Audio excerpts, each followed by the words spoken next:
জানিয়ে দিব এই মুহূর্তে আমাদের হাতে এসেছে গুরুত্বপূর্ণ আপডেট সংবাদের শিরোনাম। শুরুতেই থাকছে দ্রুতই দেশে ফিরবেন তারেক রহমান, বলছে বিএনপি নেতা সালাউদ্দিন। এদিকে ডক্টর ইউনূসের পদত্যাগের দাবি গণতান্ত্রিক বাম ঐক্যের। আরও থাকছে রাজধানীতে আওয়ামী লীগের 6 নেতাকর্মী গ্রেপ্তার। এদিকে সংসদ ভবন এলাকায় আওয়ামী লীগের মিছিল, ছাত্রলীগ নেতা আটক। সব শেষে জানিয়ে দিব তারেক রহমান ফিরলেই ভোটের কাজ অর্ধেক শেষ। এতক্ষণ শুনছিলেন হাতে থাকা আপডেট সংবাদের শিরোনাম, এবারে বিস্তারিত। তবে তার আগে অনুরোধ রইল ভিডিওটিতে একটি লাইক এবং কমেন্ট করে জানিয়ে দিন ভিডিও সম্পর্কে আপনার মূল্যবান মতামত। আরও জানিয়ে দিন ভিডিওটি কোথা থেকে দেখছেন বা কোন জেলা থেকে দেখছেন। দ্রুতই দেশে ফিরবেন তারেক রহমান, বলছে বিএনপি নেতা সালাউদ্দিন। বিএনপির ভারপ্রাপ্ত চেয়ারম্যান তারেক রহমান দ্রুতই দেশে ফিরবেন বলে জানিয়েছেন দলের স্থায়ী কমিটির সদস্য সালাউদ্দিন আহমেদ। রবিবার বিকেলে রাজধানী কাকরাইল ডিপ্লোমা ইঞ্জিনিয়ারিং ইনস্টিটিউট হলে জাতীয়তাবাদী আয়কর আইনজীবী ফোরামের আলোচনা সভায় একথা বলেন তিনি।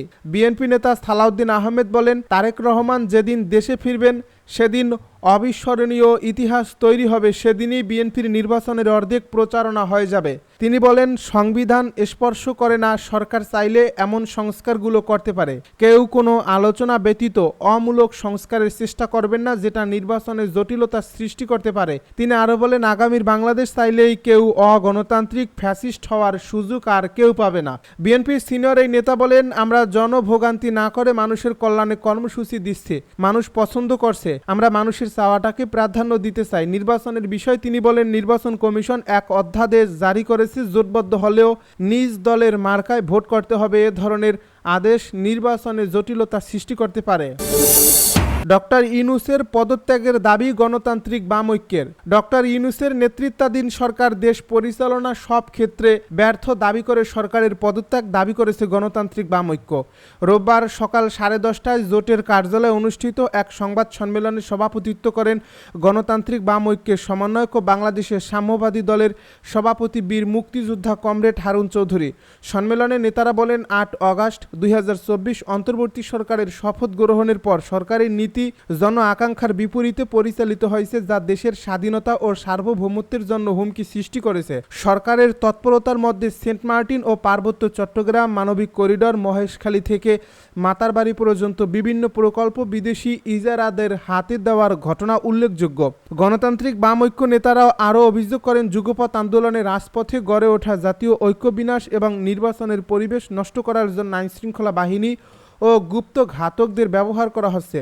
সর্বশেষ 5 সেপ্টেম্বর 2025 মানুষের ইতিহাসে নজিরবিহীন ঘটনার উল্লেখ করে নেতারা প্রশ্ন তুলেছেন, সরকার চালাইকে পরিস্থিতির আলোকে নেতারা সব অসাম্প্রদায়িক প্রগতিশীল ও গণতান্ত্রিক রাজনৈতিক দলকে রাজপথে একত্র হওয়ার আহ্বান জানিয়েছেন।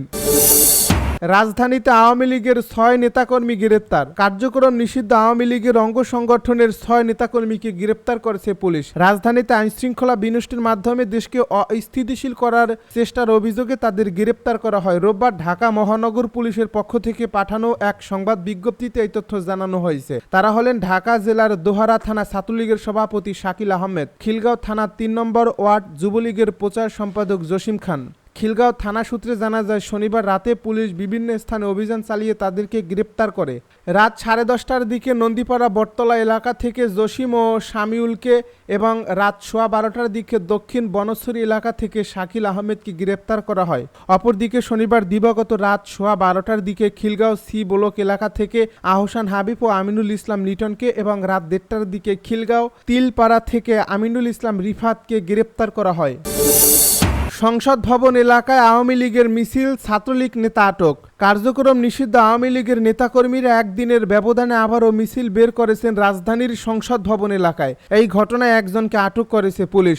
রোববার বেলা 1:45টার দিকে সংসদ ভবন এলাকা থেকে তাকে আটক করা হয়। আটক ওই ব্যক্তির নাম সিরাজুল ইসলাম। তিনি নিষিদ্ধ ছাত্রলীগের সাবেক নেতা বলে জানিয়েছে পুলিশ। এই মিছিলটি বিজয় সরণি মেট্রো রেল স্টেশনের নিচ থেকে সংসদ ভবনের রাস্তা ধরে খামারবাড়ি গিয়ে শেষ হয় বলে জানা গেছে। আওয়ামী লীগের মিছিলের বিষয়ে জানতে চাইলে তেজগাঁও থানার ওসি মোবারক হোসেন বলেন, দুপুর 1:45টার দিকে আওয়ামী লীগের একদল নেতাকর্মী বিজয় সরণি মেট্রো রেল স্টেশনের পাশ থেকে মিছিল করে খামারবাড়ির দিকে চলে যায়। তাৎক্ষণিকভাবে পুলিশ খবর পেয়ে মাদারীপুরের শিবচরের বাসিন্দা ছাত্রলীগের সাবেক নেতা সিরাজুল ইসলামকে ব্যানার সহ আটক করছে। এর আগে শুক্রবার জুমার নামাজের পর তেজগাঁও নাবিস্কো এলাকায়ও ঢাকা মহানগর উত্তর আওয়ামী লীগের ব্যানার নিয়ে মিছিল করেছে দলের নেতাকর্মীরা। তার আগে 31 আগস্ট ধানমন্ডির 27 নম্বর রোডে রাফা প্লাজা সংলগ্ন রাস্তা থেকে শঙ্করের বাংলাদেশ আই হসপিটালের সামনের সড়ক পর্যন্ত মিছিল করতে দেখা যায় তাদেরকে। তারেক রহমান দেশে ফিরলেই ভোটের কাজ অর্ধেক শেষ। তারেক রহমান দেশে ফিরলে নির্বাচনী প্রচারের কাজ অর্ধেক শেষ হয়ে যাবে বলে মন্তব্য করেছেন বিএনপির স্থায়ী কমিটির সদস্য সালাউদ্দিন আহমেদ। রোববার রাজধানীর ডিপ্লোমা ইঞ্জিনিয়ারিং ইনস্টিটিউটে জাতীয়তাবাদী আয়কর আইনজীবী ফোরামের আলোচনা সভায় একথা বলেন তিনি বলেন, নির্বাচনের মধ্য দিয়ে রাজনৈতিক সরকার প্রতিষ্ঠা করতে হবে, সংসদীয় সরকার প্রতিষ্ঠা করতে হবে, যার মাধ্যমে জাতির আশা আকাঙ্ক্ষা পূরণ হবে। বিএনপির এই নেতা বলেন, 2026-এর ফেব্রুয়ারি রমজানের এক সপ্তাহ আগে অথবা তারও আগে নির্বাচন হতে পারে। এ পথে যারা কাটা বিছানোর চেষ্টা করেছে এবং বিভিন্ন রকমের বক্তব্য দিয়ে বিভ্রান্তি সৃষ্টি করছে তাদের সকলের প্রতি নসিহত। দেশ এখন নির্বাচনী আবহে আছে, সারা দেশে নির্বাচনী আমেজ তৈরি হয়েছে। তিনি আরও বলেন, অতি শীঘ্রই তারেক রহমান দেশে ফিরবেন। সেদিন নির্বাচনের সবকিছু প্রতিষ্ঠা হয়ে যাবে, বলছি না নির্বাচন হয়ে যাবে, তবে তিনি দেশে আসলেই বিএনপির নির্বাচনের কাজ অর্ধেক শেষ হয়ে যাবে।